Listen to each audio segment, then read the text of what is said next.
इस कहानी को पूरा समझने के लिए कहानी का पहला सीज़न ज़रूर देखें।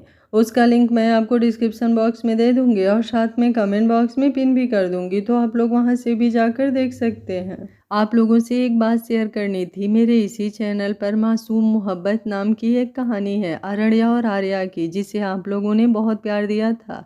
उसका सेकंड सीज़न मैं अपने दूसरे चैनल ब्लूम कहानियाँ पर आज लेकर आ रही हूँ। आप लोग देखना बिल्कुल मत भूलिएगा, कहानी बेहद खूबसूरत है। उस चैनल को भी आप लोग अपना प्यार दीजिए और सपोर्ट कीजिए। प्रांस पंखुड़ी को राणा मेंशन वापस ले आया था। फिलहाल ज़्यादा लोग उठे नहीं थे, इसलिए किसी ने उससे कोई सवाल भी नहीं किया और प्रांस उसे लेकर सीधा अपने कमरे में पहुंच गया। जैसे ही दोनों कमरे में आए, प्रांस ने पंखुड़ी को धीरे से बिस्तर पर लिटाया और अपने कपड़े बदलने लगा।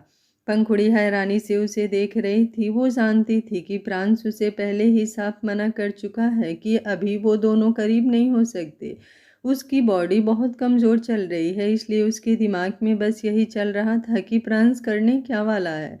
कपड़े बदल कर जैसे ही प्रांस उसके पास आया, वो पंखुड़ी के पास झुक गया और उसकी गर्दन पर हल्के हल्के अपने लब रख कर उसे प्यार से चूमने लगा। पंखुड़ी के चेहरे पर मुस्कुराहट तैर गई। कुछ देर पहले जो रोमांस उन्होंने ग्रोवर मेंशन में किया था, उसकी फीलिंग उसे अच्छी नहीं लगी थी, लेकिन यहाँ अपने कमरे में अपने बिस्तर पर, जहाँ उसे हमेशा प्रांस का प्यार मिलता था, वहाँ की फीलिंग ही अलग थी। उसकी उंगलियां पंखुड़ी की पीठ पर ऐसे घूम रही थी जैसे हर स्पर्श के साथ वो उसे अपनी बाहों में और गहराई से महसूस करना चाहता हो। पंखुड़ी ने भी आंखें बंद कर ली और उसकी सांसें हल्की हल्की तेज होने लगी। प्रांस उसके गले और कंधों पर नरमी से किस करता हुआ धीरे धीरे उसके करीब आता जा रहा था। उसने पंखुड़ी की सांसें महसूस करते हुए उसके माथे पर एक हल्की सी किस रखी और उसे बेहद प्यार से देखने लगा। क्या हुआ जान, ऐसे क्यों देख रहे हैं? प्रांस को खुद को देखता पाकर पंखुड़ी बोली। प्रांस हल्का सा मुस्कुराया। वो जानता था कि अगर उसने सच बता दिया कि उसे देखकर उसका दिल बेचैन हो रहा है, उसे पंखुड़ी को बहुत ज़्यादा प्यार करने का मन कर रहा है, तो पंखुड़ी तुरंत उसके प्यार के लिए जिद करेगी और फिलहाल वो उसके करीब नहीं जा सकता था। अभी तो उसे उसका पूरा ट्रीटमेंट करवाना था ताकि उसकी सारी दिक्कतें खत्म हों और वो आराम से खुश होकर बेबी कंसीव कर सके। इसलिए उसने कुछ भी नहीं कहा और बस उसके माथे पर किस रख कर बोला, कुछ नहीं, बस तुम्हें देख रहा हूँ। तुम इतनी खूबसूरत हो कि समझ नहीं आता तुम्हें कहाँ देखूँ। चेहरा भी और तुम्हारे शरीर का हर हिस्सा भी, जैसे खूबसूरती तुम्हारे लिए ही बनी हो। पंखुड़ी शर्म से लाल पड़ गई और उसकी सांसें और तेज हो गई। प्रांस ने उसका हाथ थामकर उसे करीब किया और उसे चूमने लगा। कुछ देर बाद पंखुड़ी ने अचानक करवट ली और बोली, जान, मुझे कुछ कुछ हो रहा है। प्रांस ने उसकी गर्दन को चूमते हुए कहा, अभी से कुछ हो रहा है? तुम ही तो कह रही थी कि तुम्हारा मन कर रहा है मुझे प्यार करने का। अगर सच में मैं तुम्हें देखकर अपने कंट्रोल खो देता तो न जाने तुम्हारा क्या हाल होता। ये कहकर वो उसके चेहरे पर आया और उसके लबों पर एक गहरी लेकिन बेहद कोमल किस रख दी। पंखुड़ी ने भी उसे पलटकर चूमना शुरू कर दिया। दोनों एक दूसरे में ऐसे खो गए कि कभी पंखुड़ी हावी होती तो कभी प्रांस। कुछ देर बाद थक कर पंखुड़ी उसके सीने पर ढह गई। प्रांस ने उसे अपने पास खींचते हुए गले से लगा लिया। पंखुड़ी बोली, अब आप मुझसे लड़ाई नहीं करोगे ना? मुझे वापस ग्रोवर मेंशन जाना नहीं पड़ेगा ना? प्रांस ने उसकी पीठ पर अपने हाथ कसते हुए कहा, अगर तुम अब मुझसे लड़ाई करके ग्रोवर मेंशन गई ना, तो सच बता रहा हूँ हॉस्पिटल मैं तुम्हारी टांगें तोड़ दूंगा। मजाक नहीं कर रहा मैं। पंखुड़ी ने बड़ी बड़ी आंखों से उसे देखा। प्रांस ने उसके लबों को हल्के से छुआ और पूछा, किस करनी है? पंखुड़ी ने तुरंत हाँ में सिर हिलाया और प्रांस ने उसे घुमाकर बिस्तर पर लिटाया और बड़े ही प्यार से उसे चूमने लगा। इतने दिनों के बाद दोनों के बेचैन दिल को आज करार मिल रहा था। उनका एक दूसरे को प्यार करने से मन ही नहीं भर रहा था। वहीं दूसरी तरफ प्रलय ने प्रांस और पंखुड़ी के हनीमून की सारी तैयारियां कर ली थी, लेकिन अब दिक्कत ये थी कि प्रांस को कैसे बताया जाए। उसके परेशान चेहरे को देखकर सृष्टि उसके पास आई और बोली, क्या हुआ, ऐसे क्यों परेशान है? प्रलय ने मुस्कुराते हुए कहा, अगर मैं कहूँ कि मैंने तुम्हारी प्रॉब्लम सॉल्व कर दी है तो तुम मुझे क्या दोगी? सृष्टि ने अदा से मुस्कुरा कर कहा, मेरे पास आपको देने के लिए सिर्फ एक चीज़ है, वही दे सकती हूँ। लेकिन पहले बताइए कि किया क्या है? प्रणय ने लैपटॉप उसकी तरफ घुमाते हुए कहा। ये किया है। सृष्टि स्क्रीन देखकर मुस्कुरा उठी। प्रलय फिर बोला, लेकिन दिक्कत ये है कि हम प्रांस को बोले कैसे? अगर हम सामने से बताएंगे कि हमने उसका हनीमून प्लान किया है तो वो जाएगा नहीं, कोई तरकीब निकालनी होगी। सृष्टि मुस्कुराते हुए बोली, मेरे पास एक आइडिया है। प्रलय अब उसे सवालिया नजरों से देखने लगा।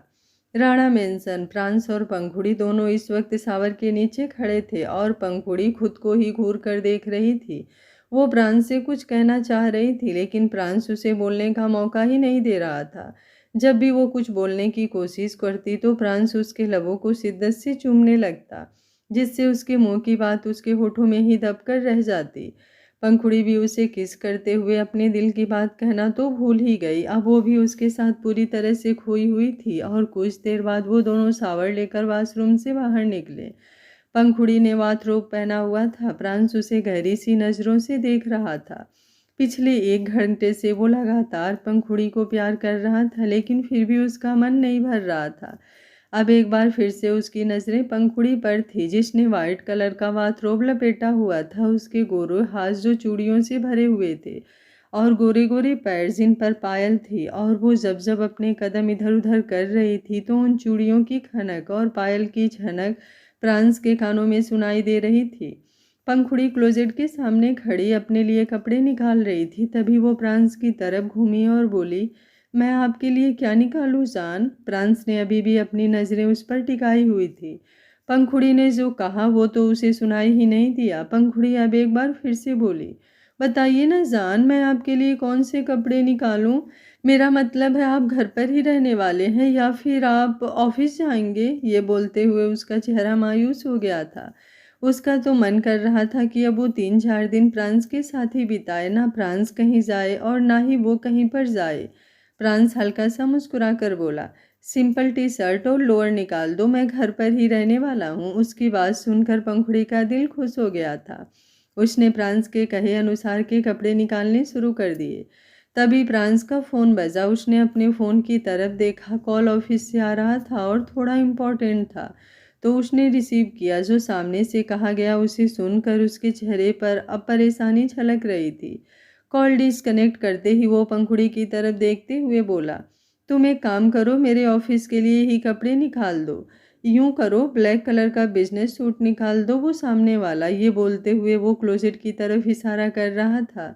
पंखुड़ी का जो चेहरा पहले खिला खिला था वो एकदम से मायूस हो गया और उसने प्रांस ने जो कपड़े कहे थे वो सारे निकाल दिए। अपनी साड़ी लेकर वो चेंजिंग रूम में चली गई और फिर कुछ देर बाद बाहर आई तो प्रांस अपने कपड़े पहनकर तैयार हो चुका था। पंखुड़ी ने कुछ नहीं कहा, बस चुपचाप सामने मिरर की तरफ जाकर खड़ी हो गई और अपने बाल बनाने लगी।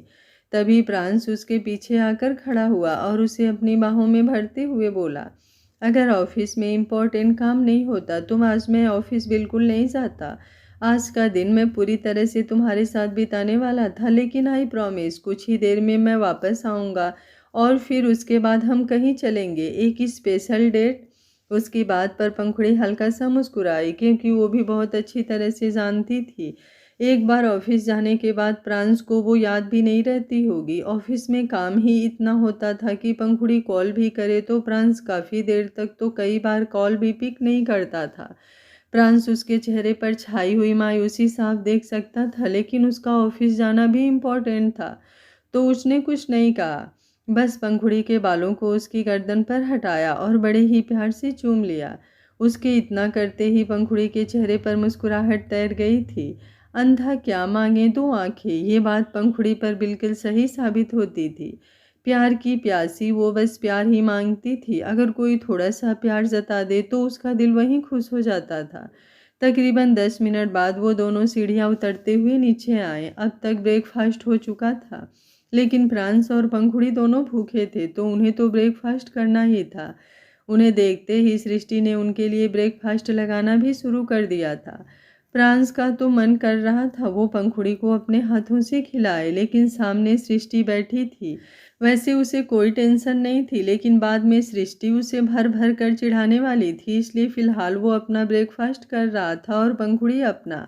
प्रांस इंतज़ार कर रहा था कि कब सृष्टि वहाँ से उठकर इधर उधर जाए ताकि वो कम से कम अपनी बीवी के साथ थोड़ा रोमांस तो कर सके। लेकिन सृष्टि तो बिल्कुल उन दोनों के सामने बैठी थी और वो भी यूं ही बिल्कुल फ्री। अगर वो ब्रेकफास्ट भी कर रही होती तो उसका ध्यान थोड़ा इधर उधर होता, लेकिन फिलहाल तो वो उन दोनों को ऐसे देख रही थी जैसे वो कोई शिकारी और प्रांस और पंखुड़ी उसके शिकार। पलक झपकते ही वो उन दोनों पर झपट्टा मार लेगी। आखिर प्रांस को एक गहरी सांस लेकर अपनी जगह से उठना पड़ा और फिर वो ऑफिस के लिए चला गया। पंखुड़ी का चेहरा एक बार फिर से मायूस हो गया था। सृष्टि उसकी तरफ देखते हुए बोली, वैसे तो कोई मुझसे बहुत प्यार करता है, लेकिन उस कोई की कोई जान भी है, और जब वो जान कोई के पास होती है तो वो कोई मुझे तो बिल्कुल ही भूल जाती है। उसकी बातों का मतलब पंखुड़ी बहुत अच्छी तरह से समझ रही थी। वो उसके पास आई और बोली, आज तंस और रिया की शादी है ना? सृष्टि ने अपना चेहरा हाँ में हिलाया और बोली, हाँ हाँ, और कुछ देर बाद हल्दी भी। इसलिए इस घर के सारे जेंट्स तो ऑफिस के लिए निकल चुके हैं, तो हम लेडीज लोगों को ही जाना पड़ेगा और तुम हमारे साथ चलोगी। पंखुड़ी ने मुस्कुराते हुए अपना चेहरा हाँ में हिला दिया। सृष्टि झट से बोली, अगर प्रांस यहाँ पर होता ना तो तुम पक्का कोई ना कोई बहाना लगाती, लेकिन अब देखो कैसे तुरंत हाँ कर दिया। उसकी बात पर पंखुड़ी शर्माते हुए मुस्कुरा रही थी और अब वो सृष्टि के सीने से लग गई थी। सृष्टि का मन तो बहुत कर रहा था कि वो पंखुड़ी को बताए कि उसके पास पंखुड़ी के लिए एक सरप्राइज है, लेकिन फिलहाल उसने अपने पेट पर ताला लगाया हुआ था ताकि कोई सरप्राइज बाहर ना आए। तकरीबन 1.5-2 घंटे बाद वो लोग रेडी होकर तंस और रिया की हल्दी के लिए निकल चुके थे। वहीं दूसरी तरफ प्रांस ऑफिस में था और उसके चेहरे पर गुस्सा झलक रहा था। अभी कुछ ही देर में उसे लंदन के लिए निकलना था, क्योंकि उनके लंदन वाले ऑफिस में कोई प्रॉब्लम हुई थी जहां पर प्रांस या प्रलय में से एक का जाना ज़रूरी था। और प्रलय ने कहा था कि वो नहीं जा सकता बिकॉज उसे कुछ हेल्थ इश्यूज हो रहे हैं। अब इस चीज़ पर तो प्रांस भी मना नहीं कर सकता था, इसलिए उसने जाने के लिए हाँ बोल दिया और कुछ ही देर में उसका जेट भी रेडी होने वाला था। लेकिन पंखुड़ी के बारे में सोचते हुए उसे बुरा लग रहा था। लंदन जाना उसके लिए बहुत ज़्यादा ज़रूरी था, लेकिन कुछ वक्त तो वो पंखुड़ी के साथ बिता सकता था, ज़्यादा नहीं तो 1-2 घंटे ही। ये सोचकर वो राणा मैंसन के लिए निकल गया। आधे घंटे बाद उसकी गाड़ी राणा मैंसन पहुंची और वो सीधा अपने रूम में आया। लंदन के ऑफिस से कॉल पर कॉल आए जा रहे थे और अब उसके पास टाइम बहुत कम था। एक तरफ उसे अपनी पैकिंग भी करनी थी और दूसरी तरफ पंखुड़ी के साथ टाइम भी स्पेंड करना था। लेकिन रूम में आकर उसे पंखुड़ी कहीं नज़र नहीं आई। वो तुरंत सीढ़ियाँ उतरते हुए नीचे आया तो एक सर्वेंट ने उसे बताया कि पंखुड़ी सृष्टि, रागिनी और पंक्ति के साथ गर्ग हाउस गई है तंस और रिया की हल्दी के लिए। और ये बात सुनते ही अपरांस के चेहरे पर गुस्सा भी था और उसे बुरा भी लग रहा था। पंखुड़ी के साथ कुछ वक्त बिताने का सोचकर वो राणा मेंशन आया था, लेकिन वहाँ पर पंखुड़ी नहीं थी तो वो वहाँ रुक कर भी क्या करता। वो वापस अपने रूम में आया। उसने अपना पर्सनल लैपटॉप और कुछ ज़रूरत का सामान लिया और फिर तुरंत वहाँ से निकल गया। उसके पास अब इतना वक्त नहीं था कि वो गर्ग हाउस जा सके। अगर वो पंखुड़ी को कॉल करता तो पंखुड़ी और ज़्यादा उदास होती। ये सोचकर उसने अब पंखुड़ी को कॉल तक नहीं किया था। तकरीबन आधे घंटे बाद उसकी गाड़ी उस जगह आकर रुकी जहाँ पर उसका प्राइवेट जेट ऑलरेडी तैयार खड़ा था। तेज कदमों से वो जेट के अंदर आया। उसके चेहरे पर गुस्सा झलक रहा था कि वो तो बिजी था, इसलिए पंखुड़ी को कॉल नहीं कर पाया। लेकिन खुद पंखुड़ी ने भी उसे एक भी कॉल या मैसेज नहीं किया था। पर फिर अचानक ही उसके कानों में पंखुड़ी की चूड़ियों की खनक और पायल की छनक सुनाई दी। उसकी आंखें बड़ी हो गई थी। उसने तुरंत सामने की तरफ देखा जहाँ पर पंखुड़ी बैठी थी और उसके चेहरे पर लंबी सी स्माइल थी। उसे वहाँ पर देखकर प्रांस के होश उड़ गए थे। उसने इमेजिन भी नहीं किया था कि पंखुड़ी वहाँ पर होगी। वो तुरंत उसके पास आया और उसे हैरानी से देखते हुए बोला, तुम यहाँ पर रोज पीटल, तुम यहाँ कैसे आई? पंखुड़ी ने अपनी साड़ी को हल्का सा ऊपर की तरफ उठाया और फिर अपने पैरों को आगे की तरफ बढ़ाते हुए बोली, अपने इन्हीं पैरों से जान। प्रांस अब और भी ज्यादा चौंक गया। अब वो उसके करीब बैठा और उसका हाथ अपने हाथ में पकड़ते हुए बोला, हाँ मैं जानता हूँ तुम यहाँ पर अपने पैरों से ही आई होगी, लेकिन यहाँ पर तुम आई क्यों हो? मैं तो बिजनेस ट्रिप पर जा रहा हूँ और तुम्हारी तबीयत सही नहीं है, तो तुम मेरे साथ कैसे ही जा सकती हो रोज पीटल? अभी वो बोल ही रहा था कि उसका फ़ोन वाइब्रेट हुआ।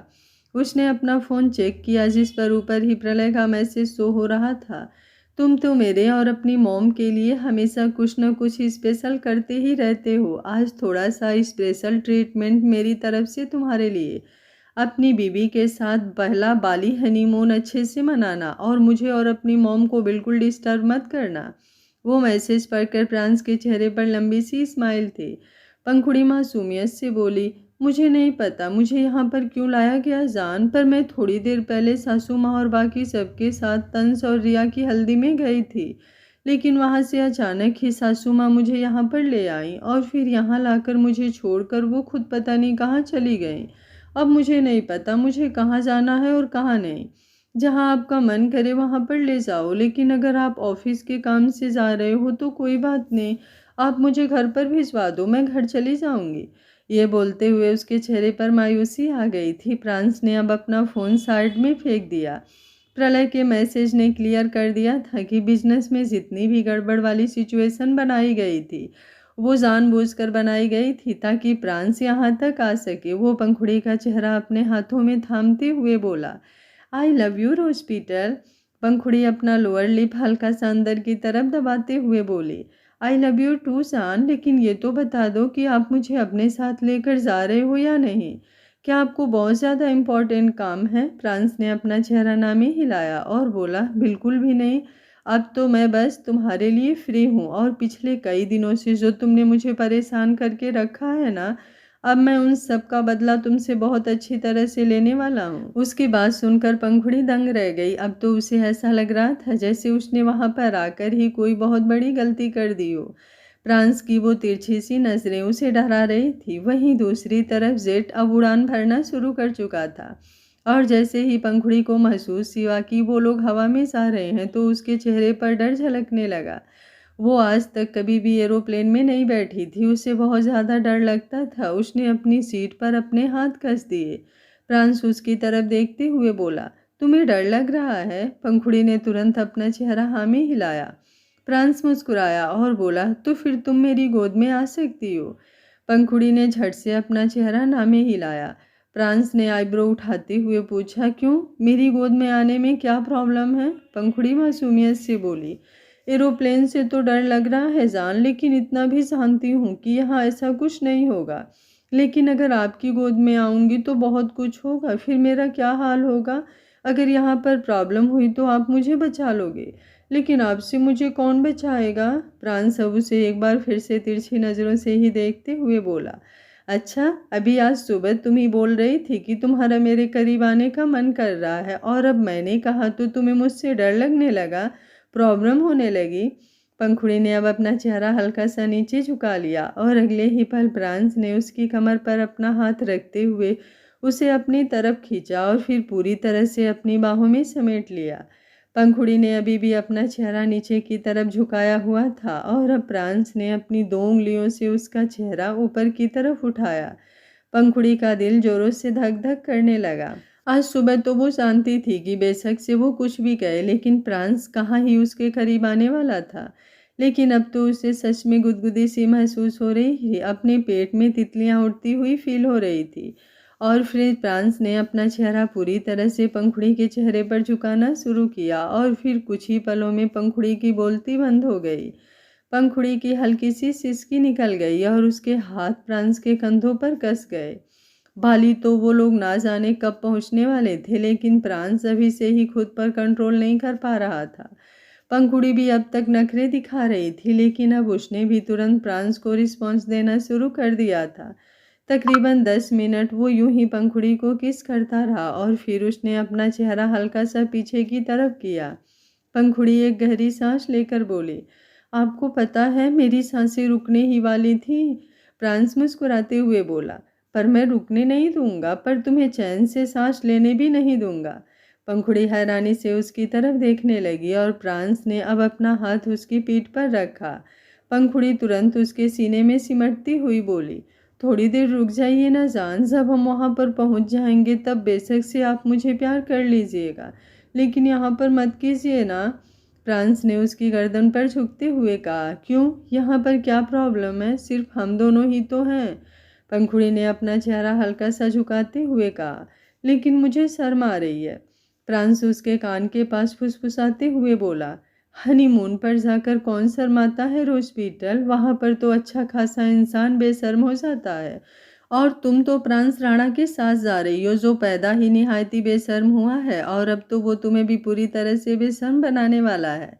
उसकी बातों पर पंखुड़ी के रोंगटे खड़े हो रहे थे। प्रांस उसके गाल को चूमते हुए बोला, कुछ बोलो रोज पीटल। पंखुड़ी अब कुछ बोल ही नहीं पा रही थी, वो उसके सीने में ही सिमट गई।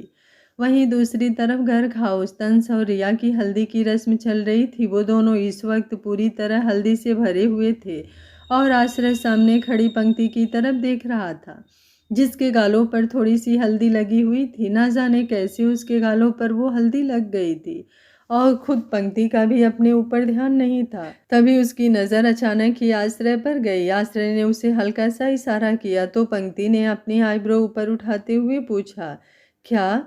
वो आश्रय के इशारे को समझ नहीं पा रही थी। आश्रय ने अब एक बार फिर से इशारा किया तो इस बार पंक्ति को समझ आया कि वो उसे अंदर चलने के लिए बोल रहा है। उसने तुरंत अपना चेहरा ना में हिला दिया। वो ऐसे कैसे उसके साथ अंदर चल सकती थी? वहाँ पर सब लोग मौजूद थे। कितना ऑकवर्ड लगता उसका ऐसे अकेले अंदर जाना। तभी सृष्टि की नज़र पंक्ति पर गई और फिर दूसरे ही पल उसने आश्रय के इशारे को भी समझ लिया।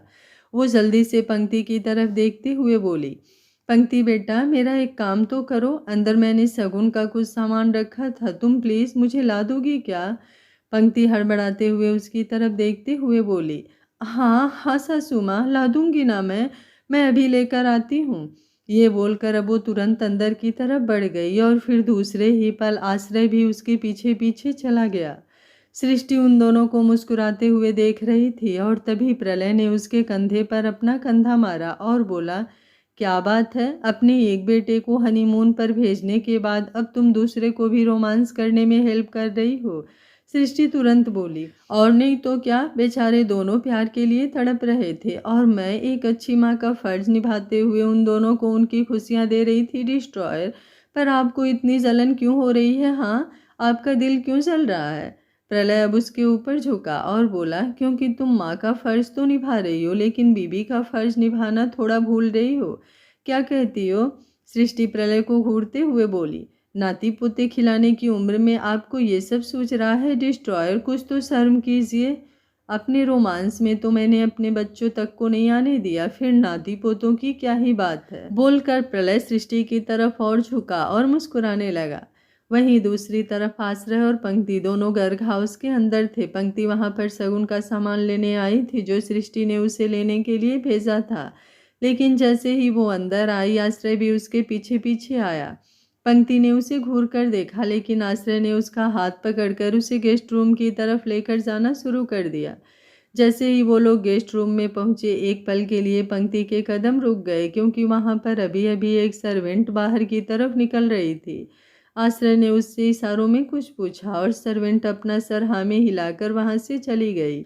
पंक्ति जल्दी से बोली, आपके दिमाग में क्या चल रहा है आश्रय जी? अब आप क्या सोच रहे हैं? उसकी बात पर आश्रय मुस्कुराया और फिर अगले ही पल पंक्ति के साथ अंदर आते हुए उसने दरवाज़ा बंद किया। पंक्ति अपनी नजरें इधर उधर घुमा रही थी। सामने ही हल्दी से भरा हुआ बाउल पड़ा था। पंक्ति जल्दी से बोली, रहने दीजिए ना आश्रय जी, अगर यहाँ पर मेरे कपड़े खराब हो जाएंगे तो मैं क्या करूँगी? मेरे पास तो और कपड़े भी नहीं हैं। अगर हम हमारे घर पर होते तो मुझे कोई प्रॉब्लम नहीं थी, लेकिन अभी वो बोल ही रही थी कि आश्रय ने हल्दी से अपना हाथ भरा और उसके बिल्कुल करीब आ गया। पंक्ति का दिल जोरों से धक धक करने लगा था। उसकी गहरी नजरें आश्रय पर ही थी और अब आश्रय ने वो हल्दी से भरा हुआ हाथ पंक्ति की गर्दन पर रखा। पंक्ति अब कुछ बोल ही नहीं पा रही थी। उसकी धड़कनें ही इतना शोर कर रही थी कि उसे कुछ बोलने की ज़रूरत ही नहीं थी।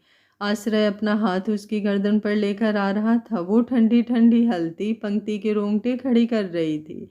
आश्रय अब हल्का सा उसके चेहरे पर झुका और बेहद इंटेंस वॉइस में बोला, ये मैटर नहीं करता मिस इनोसेंट कि हम कहाँ हैं। मैटर सिर्फ ये करता है कि मेरा तुम्हें प्यार करने का मन कर रहा है और मैं खुद को रोक नहीं सकता। आश्रय की बात सुनकर पंक्ति ने अपनी आंखों को बंद कर लिया था, लेकिन अब वो अपनी आंखें खोलकर उसे प्यार भरी नजरों से देख रही थी। और फिर आश्रय ने उसके कंधे पर अपना हाथ रखा और उसे हल्का सा पुश किया तो पंक्ति सीधा बिस्तर पर गिरी। इस वक्त वो येलो कलर की साड़ी में थी, जो कि आज की हल्दी वाली थीम से रिलेटेड थी। और अब आश्रय हल्दी से भरा हुआ बाउल बेड पर लेकर उसके ऊपर पूरी तरह से झुक चुका था। उसने एक बार फिर से अपने हाथ में बहुत सारी हल्दी ली और उसे पंक्ति के कंधों पर रखते हुए उसकी बाजू को हल्दी से भरने लगा। पंक्ति की सिसकियां शुरू हो गई थी। उसका वो वाइट कलर का ब्लाउज हल्दी से पीला होने लगा था।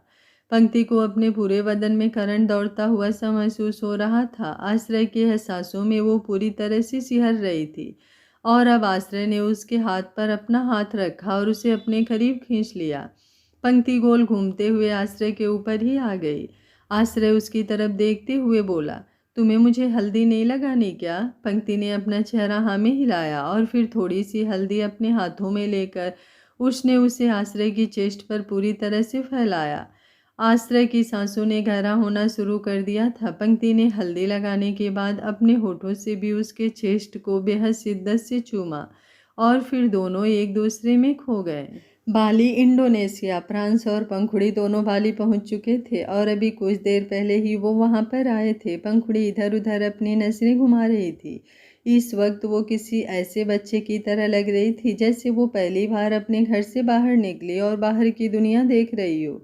उसके चेहरे पर एक्साइटमेंट साफ नजर आ रही थी और जब जब वो कोई खूबसूरत सी चीज़ देखती तो वो फ्रांस को भी उस चीज़ की तरफ देखने के लिए कहती। उसकी मासूमियत पर फ्रांस को उस पर और भी ज़्यादा प्यार आ रहा था। वो दोनों इस वक्त बीच के बीचों बीच बने हुए एक प्राइवेट विला में थे, जहाँ पर उन दोनों के अलावा बस स्टाफ के 2-3 लोग थे और वो प्राइवेट विला बीच के बीचों बीच बना हुआ था, जहाँ दूर दूर तक सिर्फ पानी और कुछ पहाड़ नजर आ रहे थे। बीच का वो नीला पानी पंखुड़ी को हद से ज़्यादा खूबसूरत लग रहा था। फ्रांस उसे लेकर रूम में आया। उस रूम की दीवारें कांच की बनी हुई थी और उन पर पर्दे लगे हुए थे। अगर बाहर का नज़ारा देखना हो तो बस पर्दों को हटा दो और फिर तुम्हें ऐसे दिलकश नज़ारे देखने को मिलेंगे कि तुम्हारा मन ही नहीं करेगा वापस पर्दे लगाने का। पंखुड़ी फ्रांस की तरफ देखते हुए बोली, मैंने कभी नहीं सोचा था जान कि मैं ऐसी किसी जगह पर भी जाऊंगी, लेकिन अब तो मेरा मन कर रहा है कि मैं पूरी ज़िंदगी के लिए यहीं पर रुक जाऊं, बस आप और मैं। उसकी बात पर फ्रांस पहले तो मुस्कुराया और फिर कुछ सोचते हुए उसने अपना फ़ोन निकाला और बोला, तो ठीक है, मैं घर पर इन्फॉर्म कर देता हूँ कि अब से हम यहीं पर रहेंगे, वो हमारा इंतज़ार ना करे। जैसे ही उसने कहा, पंखुड़ी जो उस कांच की दीवार के पास खड़ी थी वो तुरंत उसके पास आई और बोली, मैं तो यूं ही बोल रही थी जान, आपने तो मेरी बातों को सीरियस ले लिया। वैसे तो मेरी बातों को सीरियस लेते नहीं हो और अब जिस बात को नहीं लेना था उसे तुरंत ले लिया। आपको क्या लगता है कि मैं सबके बिना यहाँ पर रहूँगी? बिल्कुल भी नहीं। मुझे सासू माँ की बहुत याद आएगी, थोड़ी सी ससुर जी की भी और देवर जी और पंक्ति की भी। उनके बिना मैं नहीं रह पाऊँगी। हाँ, यहाँ पर आपसे तो बहुत सारा प्यार मिलेगा, लेकिन उनके बिना मन उदास भी तो होगा। उसकी बात पर फ्रांस मुस्कुराया और उसने पंखुड़ी को अपनी गोद में बिठाते हुए उसे पूरी तरह से अपनी बाहों में भर लिया। पंखुड़ी अपना हाथ उसके गाल पर रखते हुए बड़ी ही अदा से बोली, क्या हुआ? फ्रांस उसके चेहरे पर झुकते हुए बोला, तुम पर प्यार आ रहा है?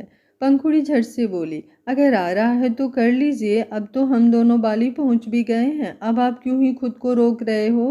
फ्रांस उसकी गर्दन पर झुका और उसे बेतहासा चूमते हुए बोला, मैं कहाँ खुद को रोक रहा हूँ, बस ये सोच रहा हूँ कि अभी तुम काफ़ी थक गई होगी ना, तो एक काम करते हैं, पहले हम शॉवर ले लेते हैं, उसके बाद मैं तुम्हें इतना प्यार दूंगा कि तुम्हें किसी और चीज़ की ज़रूरत ही नहीं पड़ेगी। उसकी बात पर पंखुड़ी ने कुछ नहीं कहा, बस शर्माते हुए अपनी पलकें झुका दी। फ्रांस ने सामने की तरफ देखा जहाँ पर उसका सारा सामान रखा हुआ था और अब वो पंखुड़ी को लेकर वॉशरूम की तरफ बढ़ गया था। वॉशरूम भी किसी लग्जीरियस रूम से छोटा नहीं था। वहाँ एक बहुत बड़ा बाथटब लगा हुआ था और साथ में ही स्टीम बाथ के लिए भी ऑप्शन था। बाथरूम में लाने के बाद फ्रांस ने पंखुड़ी को नीचे ज़मीन पर छोड़ा और फिर शावर ऑन कर दिया।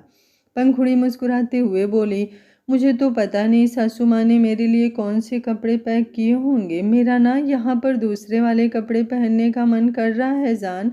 मेरा मतलब है ज़्यादा छोटे नहीं, बस थोड़े मॉडर्न वाले, जैसे नॉर्मल लड़कियां पहनती हैं ना। ऐसा नहीं है कि उसकी बात पूरी होती उससे पहले ही प्रांस ने उसके होठों पर अपनी उंगली रख दी और बोला, तुम्हें इतनी सफाई देने की ज़रूरत नहीं है रोज पीटल, तुम्हारा जो मन करता है तुम वो कर सकती हो।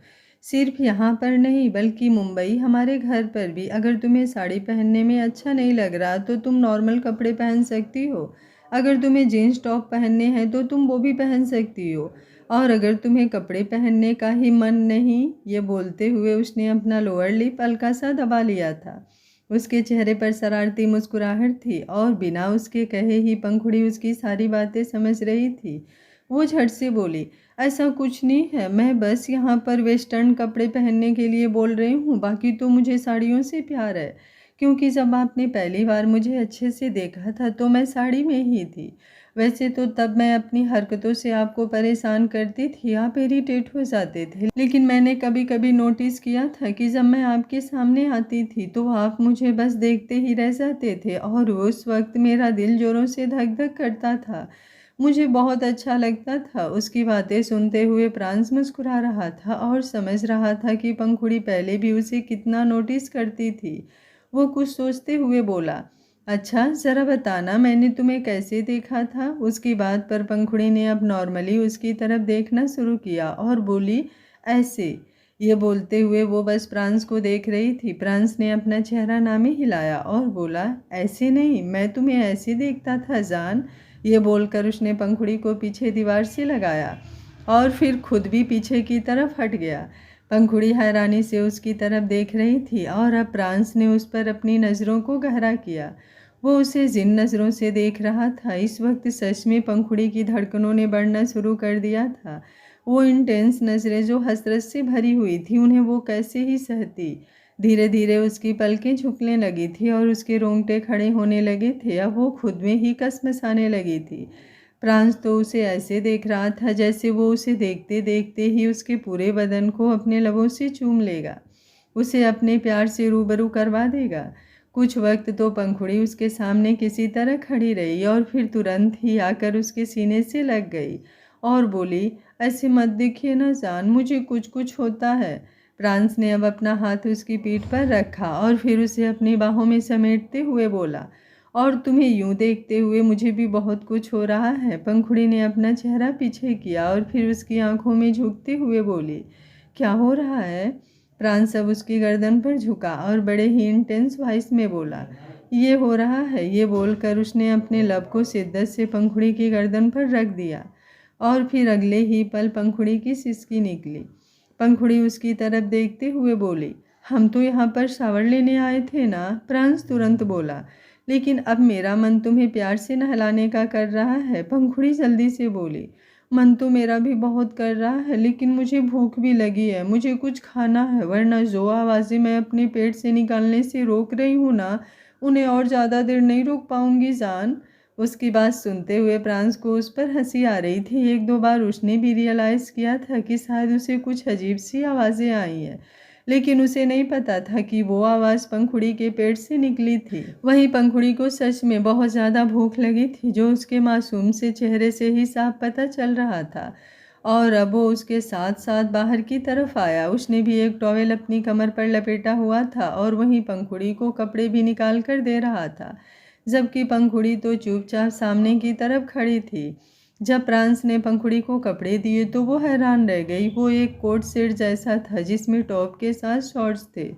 कुछ देर पहले पंखुड़ी ही बोले जा रही थी कि उसे वेस्टर्न कपड़े पहनने हैं, लेकिन अब उसे ही उन कपड़ों को पहनते हुए शर्म आ रही थी। वो जल्दी से बोली, आप एक काम कीजिए जान, मुझे यहाँ पर साड़ी ही दे दीजिए, अभी मुझसे ये नहीं पहने जाएंगे। उसकी बात पर प्रांस ने अपना चेहरा नामी हिलाया। पंखुड़ी जल्दी से बोली, मैं कल इन्हें पहन लूँगी ना। उसकी बात पूरी होती उससे पहले ही प्रांस बोला, दूसरे कपड़े तो मैं तुम्हें तब दूंगा ना रोज पीटल, जब इसमें तुम्हारे कपड़े होंगे। इसमें इससे छोटे कपड़े तो तुम्हें मिल जाएंगे, लेकिन इससे बड़े नहीं मिलेंगे। ये बोलते हुए उसने सूटकेस की तरफ इशारा किया। पंखुड़ी चौंक गई, लेकिन वो एक्सपेक्ट भी कैसे कर सकती थी कि सूटकेस में साड़ियाँ होंगी, जबकि सूटकेस पैक करने वाली सृष्टि थी। उसने ये शॉर्ट्स डाल दिए वही काफ़ी था, वरना प्रांस को तो शक था कि वो उसमें बस पंखुड़ी के लिए बिकनी बियर ना भर दे। प्रांस की बात सुनकर पंखुड़ी हैरान रह गई। अब उसने भी अपने सूटकेस की तरफ देखा जहाँ पर सच में उसे कोई साड़ी नज़र ही नहीं आ रही थी।